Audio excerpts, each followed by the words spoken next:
नमस्कार, स्वागत है आपका। शुरुआत करते हैं बड़ी खबर के साथ। मुख्यमंत्री पुष्कर धामी कल केदारनाथ के दौरे पर जाएंगे और चार धाम यात्रा की तैयारियों का जायजा भी लेंगे। साथ ही पुनर्निर्माण के कामों को भी मुख्यमंत्री देखने वाले हैं।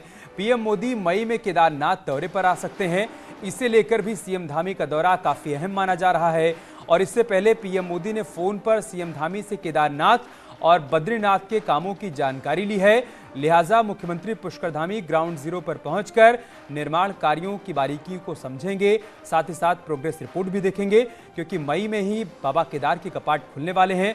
इस मौके पर मुख्यमंत्री तैयारियों में कोई कमी न रहने पाए, ये सुनिश्चित करने के लिए कल केदारनाथ के दौरे पर पहुंचने वाले हैं।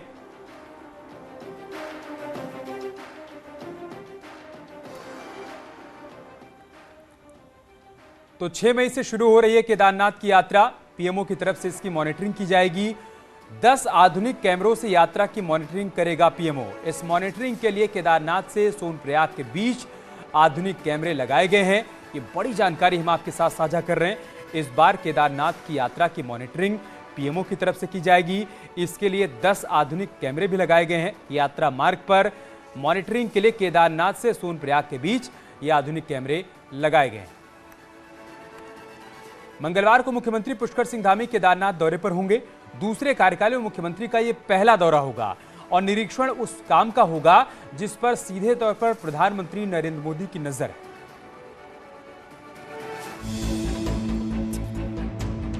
केदारनाथ धाम के कपाट खुलने से 10 दिन पहले मुख्यमंत्री पुष्कर सिंह धामी केदारनाथ में होंगे। मंगलवार को मुख्यमंत्री केदारनाथ पहुंचकर जहां यात्रा की तैयारियों का जायजा लेंगे, वहीं पुनर्निर्माण के कामों का भी निरीक्षण करेंगे। केदारनाथ में बर्फबारी की वजह से सर्दियों में काम हो नहीं पाता। ऐसे में पीएम नरेंद्र मोदी ने धाम में काम के जो टारगेट दिए हैं वो कैसे वक्त पर पूरे हों, ये भी मुख्यमंत्री देखेंगे। मुख्यमंत्री पुष्कर सिंह धामी का कहना है कि वो केदारनाथ के बाद बद्रीनाथ भी जाएंगे, जहां मास्टर प्लान पर काम शुरू हो चुका है। केदारनाथ में चूँकि बर्फबारी के समय के बाद अब काम फिर से शुरू हो गया है और 6 तारीख को कपाट भी खुल रहे हैं, तो उससे पहले सारी तैयारियों का जायजा और निर्माण कार्यों का जायजा लेना है। उसमें और ज़्यादा प्रगति कैसे हो, कहीं कोई रुकावट है तो उसको देखेंगे। पिछले साल प्रधानमंत्री मोदी 5 नवंबर को दिवाली के मौके पर केदारनाथ आए थे और तब पीएम ने खुद पुनर्निर्माण के कामों का निरीक्षण किया। मुख्यमंत्री पुष्कर सिंह धामी का कहना है कि प्रधानमंत्री अपने ऑफिस से और फोन के जरिए काम पर नजर रखते हैं। वहीं खबर है कि अब पीएमओ कैमरों के जरिए भी काम की डायरेक्ट मॉनिटरिंग करेगा। उनका हर महीने मॉनिटरिंग होता है और लगातार उसकी समीक्षा करते हैं। कल भी उनका दूरभाष कल भी फोन आया था, तो कल भी उन्होंने पूछा कि कितना काम हो गया, कितनी प्रगति है, इसलिए मैं स्वयं जा रहा हूँ। पीएमओ से लगातार अधिकारी समय समय पर वहाँ निरीक्षण कार्यों के लिए आते रहते हैं, तो इससे आप स्पष्ट है कि जो जिस प्रकार से पीएमओ का वहाँ पर निरंतर निरीक्षण कार्य की मॉनिटरिंग करने का वो रहता है, तो उससे समझा जा सकता है कि प्रधानमंत्री जी की प्राथमिकताओं में ये कार्य शामिल है। साल 2013 की आपदा में केदारनाथ धाम में बड़ी तबाही हुई, लेकिन साल 2017 में देवभूमि में डबल इंजन की सरकार बनने के बाद काम ने रफ्तार पकड़ी और बीते 5 साल में 5 बार प्रधानमंत्री नरेंद्र मोदी का केदारनाथ आना बताता है कि बाबा केदार में उनकी अटूट आस्था है। दीपांकर भट्ट, न्यूज़ 18 देहरादून। अगले महीने शुरू होने वाली चारधाम यात्रा को लेकर सरकार और साधु संत खासे उत्साहित हैं। हरिद्वार के साधु संतों ने कहा कि उम्मीद है कि इस बार यात्रा सकुशल संपन्न होगी और उत्तराखंड आने वाले श्रद्धालुओं की कुशलता के लिए उत्तराखंड सरकार बेहतर व्यवस्था उपलब्ध करवाएगी। वहीं कैबिनेट मंत्री प्रेमचंद अग्रवाल ने भी चारधाम यात्रा के लिए बेहतर व्यवस्था करने का दावा किया और कहा कि यात्रा में आने वाले श्रद्धालुओं को सड़क, पानी, शौचालय जैसी मूलभूत सुविधाओं को बेहतर करने का प्रयास किया जा रहा है। मैं डॉक्टर गणेश जोशी जी का इसी के साथ साथ 2.5 वर्षों से 3 वर्षों से ये यात्रा प्रमुख रूप से नहीं हुई। मुझे लगता है यह यात्रा सकुशल हो और यात्रा की कुशलता यात्रियों से है, तो यात्रियों की सुरक्षा के साथ साथ यात्रा कुशलता पूर्वक सरकार कराएगी। मुझे सरकार पे विश्वास है। जो हमारे निकाय इस यात्रा के दौरान पड़ते हैं उनके अधिकारियों से बातचीत कर रहा हूँ।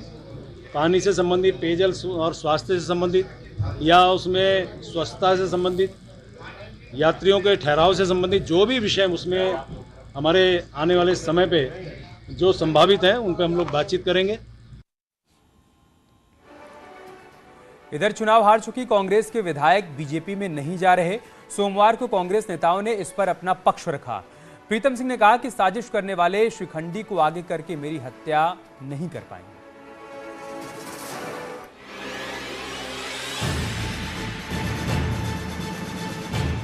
कांग्रेस नेता प्रीतम सिंह का कहना है कि वो अगर बीजेपी में जाएंगे तो छिप कर नहीं जाएंगे और जब जाएंगे तो खबर छिपेगी नहीं। सोमवार को ये कहकर कांग्रेस नेता प्रीतम सिंह ने अपना पक्ष रखा। प्रीतम सिंह ने कहा कि मेरे इस्तीफे की फर्जी खबर छापने वालों पर केस किया जाएगा। कांग्रेस ऑफिस में हुई प्रेस कॉन्फ्रेंस में प्रीतम सिंह ने कहा कि जो कहा जा रहा है वो साजिश है कि मैं इन तीनों ही पोर्टलों के खिलाफ FIR भी दर्ज करने जा रहा हूं और जो मेरी मानहानि हुई है उसके लिए अदालत में मैं मुकदमा भी मानहानि का दायर करने जा रहा हूं। और वह राजनीति में अगर मैं जाऊंगा तो कोई मैं छिप के जाऊंगा, ये चोरी छुपे जाऊंगा। एक अजीब विडंबना है, अजीब विडंबना है। मैंने कहा ना कि शिखंडी को आगे करके प्रीतम सिंह की हत्या नहीं की जा सकती। प्रीतम सिंह ने कहा कि कोई भी हाईकमान पर सवाल खड़े नहीं कर रहा है, पर गलत वो हैं जो हाईकमान तक गलत बात पहुंचाते हैं।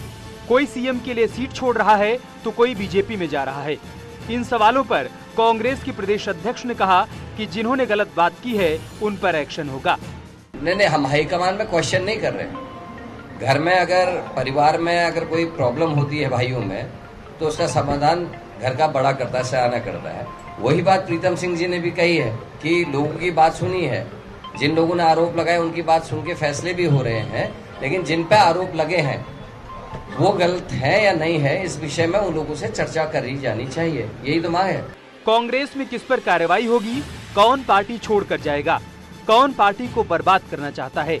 प्रदेश कांग्रेस में हुए बदलाव के बाद ये सवाल इन दिनों आम है और यही अनसुलझे सवाल कांग्रेस पार्टी के भविष्य के लिए बड़ी मुश्किल बनते दिख रहे हैं। न्यूज़ 18 के लिए देहरादून से दीपांकर भट्ट की रिपोर्ट।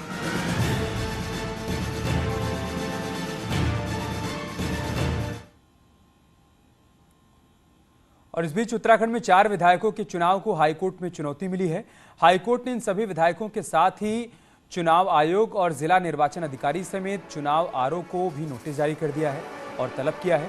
लोहाघाट में बीजेपी के नेता पूरन फरत्याल ने खुशहाल अधिकारी की जीत को चुनौती दी है, तो वहीं मंगलौर में हारे कांग्रेस के काजी निजामुद्दीन ने बीएसपी के सरवत करीम अंसारी को चुनौती दी है, जबकि खानपुर के विधायक उमेश कुमार की जीत को भी चुनौती दी गई है। इन तीनों पर गलत शपथ पत्र देने का आरोप लगा है। तो वहीं ऋषिकेश के विधायक प्रेमचंद्र अग्रवाल पर 5 करोड़ विवेकाधीन कोष बांटने का आरोप लगा है।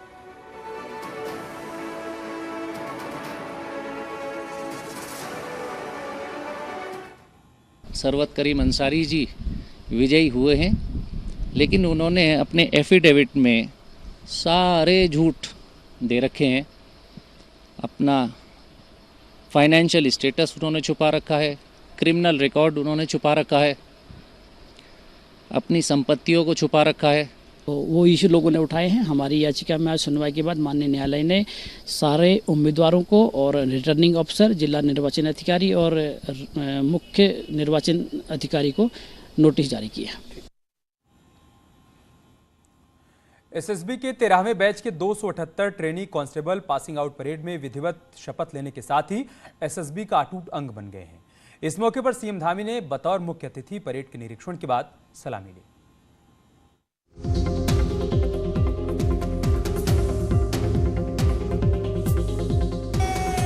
देश की सेना और अर्धसैनिक बलों में शामिल होने के लिए एसएसबी प्रशिक्षण केंद्र से 278 कांस्टेबल परेड समारोह में विधिवत बल का हिस्सा बन गए। नवनियुक्त कांस्टेबल में सर्वाधिक बिहार से 94, यूपी से 74, उत्तराखंड से 24 शामिल हैं। इस मौके पर खुद सीएम धामी भी मौजूद रहे और आसपास कांस्टेबल का हौसला बढ़ाया। एक बड़ा अद्भुत दृश्य था यहाँ पर आज उनकी पासिंग परेड को देखना, जिसमें 19 राज्यों के 278 प्रशिक्षुओं ने 44 सप्ताह तक लगातार अपनी यहाँ पर ट्रेनिंग ली है, प्रशिक्षण लिया है और वो देश की हमारी सीमाओं पर जाकर अपनी सेवाएं प्रदान करेंगे। दीक्षांत समारोह में मुख्यमंत्री ने सर्वश्रेष्ठ ट्रेनी कांस्टेबल को सम्मानित भी किया। वहीं कोरोना काल में पाबंदियों और कठिन ट्रेनिंग के दौरान अपनों से नहीं मिल पाने की पीड़ा भी इन कांस्टेबल ने बयां की। हालांकि देश सेवा का मौका मिलने पर खुशी भी जताई। सर, जब मैं था बाहर तो फौज के बारे में तो मतलब अंदर से देशभक्ति थी, बट यहाँ आके पता चला कि देशभक्ति के लिए सर कितना मेहनत करना पड़ता है। सर पहली बार हुआ ऐसा कि इतने लंबे टाइम तक हम अपने घर से दूर रहे, तो उसमें थोड़ा शुरू में तो हमें दिक्कत हुई, परेशानी हुई, याद भी आती थी। तो चलते चलते जैसे टाइम बीतता गया, यहाँ के माहौल में घुल मिल गए। सेवा, सुरक्षा, बंधुत्व और ध्येय वाक्य के साथ ये सभी कांस्टेबल अंतर्राष्ट्रीय सीमा के साथ नक्सल प्रभावित इलाकों में तैनात होंगे। ऐसे में कड़े प्रशिक्षण के उपरांत देश की सेवा में अर्पित नवनियुक्त कांस्टेबल देशवासियों में सुरक्षा का भाव जगाते हैं। न्यूज़ 18 के लिए पौड़ी गढ़वाल से सुधीर भट्ट की रिपोर्ट।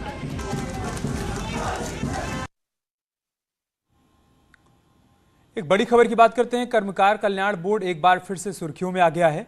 आरोपों में घिरे पूर्व मंत्री हरक सिंह रावत ने बड़ा दावा किया है और साफ साफ कहा है कि बीजेपी विधायकों ने भी अधिकारियों पर दबाव बनाकर साइकिलें बंटवाई, यानी कि जांच हुई तो लपेटे में बीजेपी के विधायक भी आएंगे।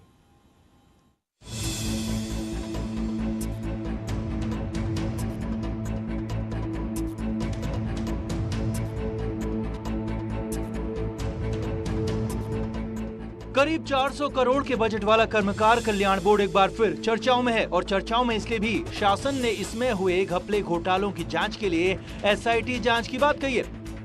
इसमें सबसे ज्यादा गड़बड़ी साइकिल बांटने में सामने आई है। मजदूरों के नाम पर 20 करोड़ की साइकिलों की खरीद हुई, लेकिन ये साइकिलें किसको बांटी गई, कहां बांटी गई, इसको लेकर विवाद है। आरोपों के दायरे में तत्कालीन श्रम मंत्री हरक सिंह रावत हैं। हरक सिंह का कहना है कि ये साइकिलें बीजेपी के विधायकों ने अपने अपने क्षेत्रों में बांटी। उन्होंने डोईवाला में 600 साइकिलें गायब करने का आरोप लगा दिया। हरक सिंह का कहना है कि जांच हुई तो बीजेपी विधायकों पर मुकदमे दर्ज होंगे। बहुत सारे विधायकों ने किच्छा में बहुत सारी जगह अब विधायकों ने वो इंस्पेक्टर पे दबाव डाल के माना, जो अधिकृत नहीं थे, जो लेबर कार्ड नहीं था, 5-7 उन्होंने इस तरह साइकिलें दे रहे। जैसे डोईवाला में 600 साइकिल का घबला, कैसे घबला है कि गुरुद्वारे में रखी गई थी साइकिलें। जब गुरुद्वारा को खुलना था गर्मियों के सीजन में, तो धीरेन्द्र पवार जो त्रिवेंद्र राव जी के वैस जी थे, उन्होंने वो साइकिलें वहां से कहीं और शिफ्ट कराई, और वो कहाँ गई साइकिलें आज तक नहीं पता चला। मसूरी से विधायक और कैबिनेट मंत्री गणेश जोशी ने भी माना कि उन्होंने भी अपनी विधानसभा में 2000 साइकिलें बांटी, लेकिन गणेश जोशी कहते हैं कि क्वालिटी घटिया थी। गणेश जोशी हरक सिंह पर जांच को भटकाने का आरोप लगा रहे हैं। वहीं विधायक विनोद चमोली का कहना है कि जांच होगी तो सब कुछ सामने आएगा, लेकिन हरक सिंह को जांच में दिक्कत क्या है। उनके लिए समाधान था। मेरी विधानसभा क्षेत्र में भी शायद 2000 साइकिलें उन्होंने भिजवाई थी और उन्होंने पात्र लोगों को हमें दिया था, और लेकिन वहाँ बात उसकी नहीं हो रही है जो मैंने, ये तो जांच को भटकाने के लिए हो रहा है। बात हो रही है कि क्वालिटी की। और मैंने बार बार इस बात को शिकायती तौर पर कहा, मैंने हरक सिंह जी से भी ये बात एक बार की, इसका वितरण ठीक कराइए आप, और विधायकों के माध्यम से इसको होना चाहिए। लेकिन सारा विधायकों के माध्यम से हुआ ऐसा नहीं है, और ये पूरी जांच का विषय है। और जहाँ तक हरक सिंह जी का सवाल है, तो भाई जांच से क्या दिक्कत है। कर्मकार कल्याण बोर्ड में 9 करोड़ की सिलाई मशीन और करीब 11 करोड़ के सैनिटरी नैपकिन की खरीद भी आरोपों के घेरे में। अब इसमें पहली बार बीजेपी के विधायकों पर भी उंगली उठने से मामले ने नया मोड़ ले लिया है। यानी कि अगर जांच हुई तो आंच बीजेपी तक भी आना तय माना जा रहा है। न्यूज़ 18 के लिए देहरादून से सुनील और प्रभात की रिपोर्ट।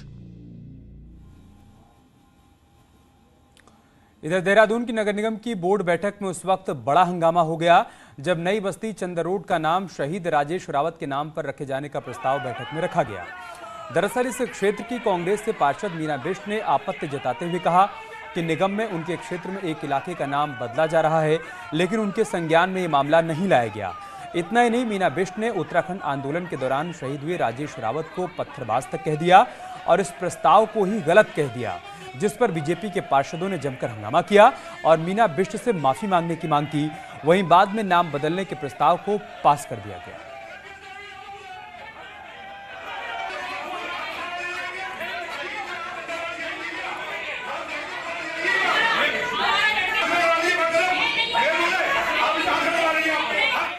पूरी बस्ती का करो। मतलब भाजपा मेजॉरिटी चल रही है, बिल्कुल चल रही है। ये भाजपा वाले एक तरफ हो गए हैं। ये लोग मतलब अगर कांग्रेस का कोई खड़ा होता है तो मेयर साहब भी बोलते हैं बैठो बैठो बैठो।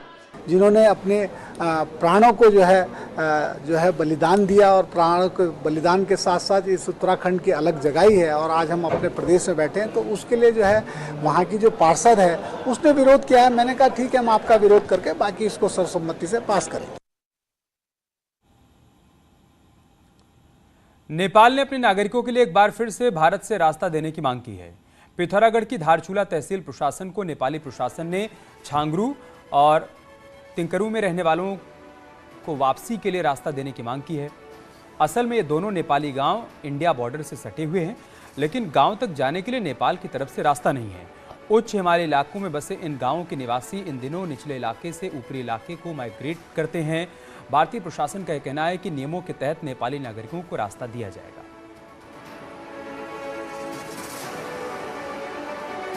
एसडीएम से जो रिपोर्ट ली गई है उनके द्वारा ये कहा गया है कि कोई कॉरेस्पॉन्डेंस उन तक भेजा गया है नेपाली एडमिनिस्ट्रेशन की तरफ से। तो जो ट्रेडिशनली उन्हें माइग्रेशन के लिए छांगरू और तिंकर जाने की जो परमिशंस दी जाती थी, तो रूल्स को फॉलो करते हुए उसी तरीके से प्रोसेस को अडॉप्ट किया जाएगा। टेरी की सांसद माला राज्य लक्ष्मी शाह 2 दिन के उत्तरकाशी के दौरे पर रहीं। यहां उन्होंने कार्यकर्ताओं के साथ मुलाकात की और क्षेत्र की समस्याओं को सुना। साथ ही सांसद ने जिला समन्वय और निगरानी समिति की बैठक भी ली। सांसद ने 4 धाम यात्रा को लेकर व्यवस्थाएं दुरुस्त करने के निर्देश भी दिए। जो मेन प्रॉब्लम आता है पीएम गैस का इतना होता है, इसी के लिए ज़्यादातर समय हमने उन्हीं लोगों को दिया और बोला कि जो सड़क का प्रॉब्लम है उसको सॉल्व करना चाहिए और जिस तरह से भी हो, क्योंकि बहुत सारे यही प्रॉब्लम और डिपार्टमेंट में इसी का प्रॉब्लम है और इसको हमको रिपीट करना पड़ेगा। हम अधिकारियों को बोला है। और अब खबर किच्छा से, जहां पर बड़े पैमाने पर अवैध खनन किया जा रहा है। खनन माफिया बेखौफ होकर जेसीबी की मदद से गौला नदी और खेतों में खनन कर रहे हैं। एसडीएम की अगुवाई में टीम ने अवैध खनन कर रही जेसीबी और एक डंपर को सीज कर दिया। इस कार्रवाई से खनन माफियाओं में हड़कंप मचा हुआ है। अवैध खनन का आलम यह है कि एक हफ्ते के भीतर अवैध खनन में 5 जेसीबी और 12 से अधिक डंपर पकड़े गए हैं। प्रशासन का कहना है कि अवैध खनन की शिकायत मिलने पर तत्काल टीमें मौके पर भेजी जा रही हैं।